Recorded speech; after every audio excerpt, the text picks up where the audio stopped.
Avui veurem 3 coses molt importants. Primer, què és la combustió?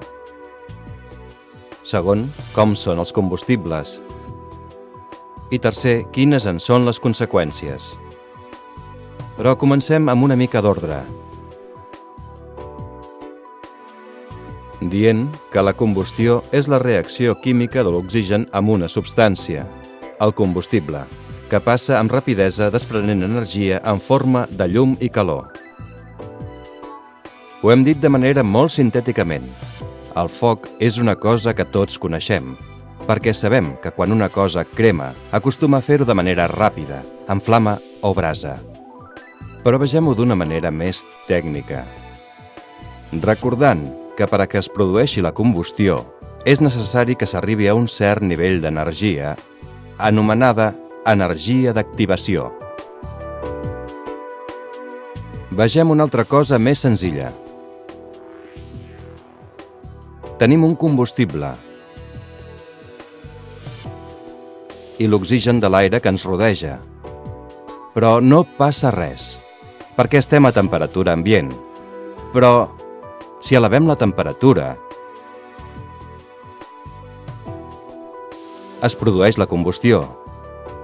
I hi ha una energia d'activació que manté la reacció en cadena del combustible i l'oxigen, fins que o bé s'acaba el combustible o bé es consum l'oxigen. Aquests 3 elements, combustible, oxigen i energia d'activació, formen el triangle del foc.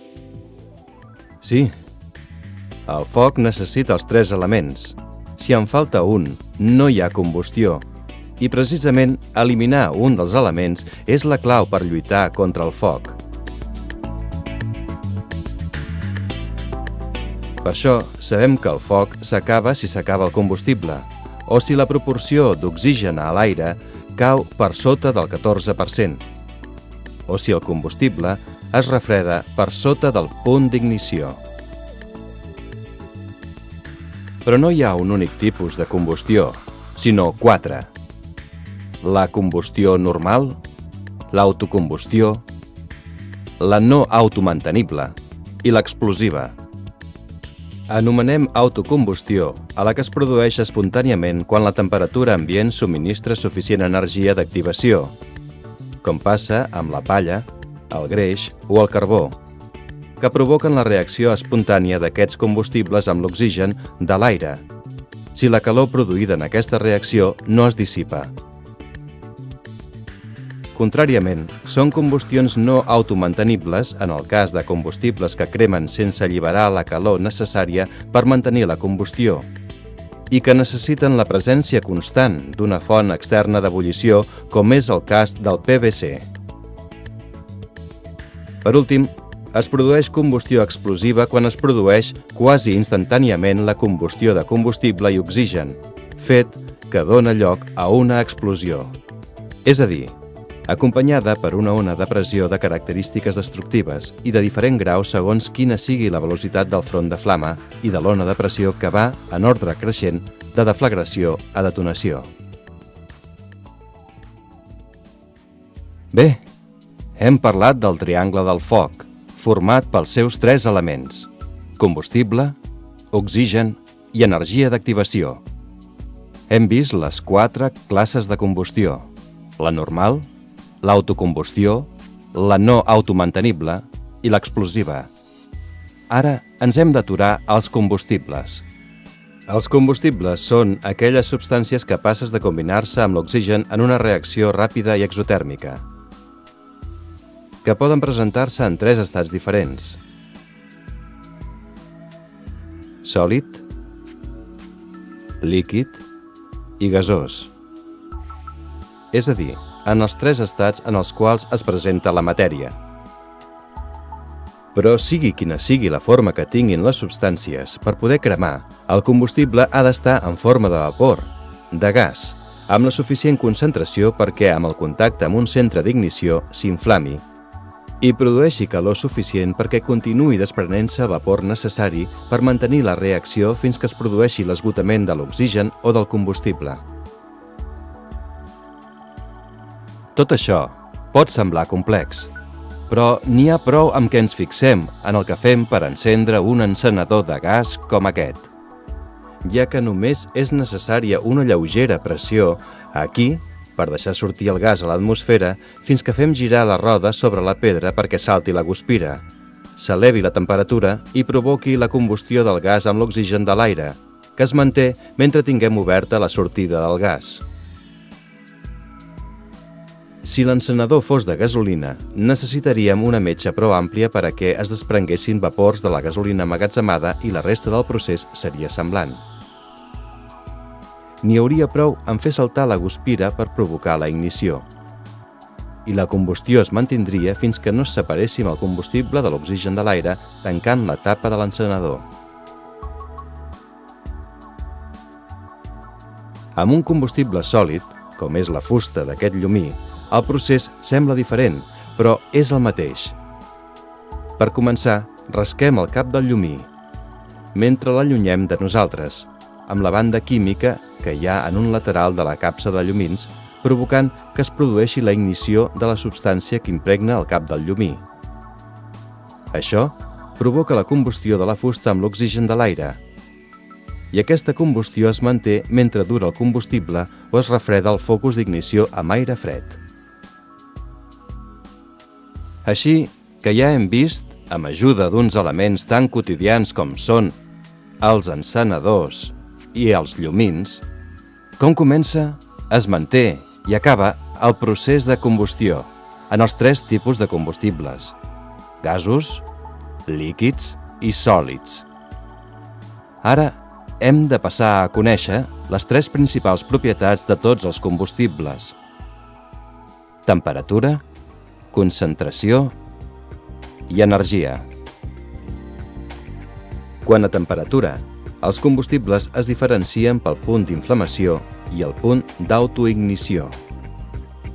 El punt d'inflamació és la temperatura mínima a la qual una substància comença a desprendre suficient vapor per formar una barreja combustible amb l'aire. El punt d'autoignició és la temperatura a la qual un combustible comença a cremar sense necessitat d'una font d'ignició. Quant a la concentració, n'hi ha prou amb saber que existeix per a cada combustible un interval d'inflamabilitat, en el qual pot cremar aquest combustible en presència d'oxigen. La concentració s'expressa en percentatge del volum del vapor del combustible a l'aire. Quan augmenta la temperatura, també creix l'interval d'inflamabilitat. Per acabar amb aquest repàs a les característiques dels combustibles i fent referència a l'energia, hem de parlar de 2 conceptes diferents: el poder calorífic que té un combustible o la quantitat de calor per unitat de massa que genera quan crema, mesurada en quilocalories o quilojuls per quilogram en líquid i sòlids i en quilocalories o quilojuls per metre cúbic en gasos. I l'energia d'activació que és necessària per iniciar la combustió. Hi ha un punt que sembla obvi, però que convé dir, i és la influència de la forma en què es presenta un combustible sòlid i la facilitat que té per cremar. En efecte, tots sabem que és més senzill cremar un full de paper que un munt de diaris,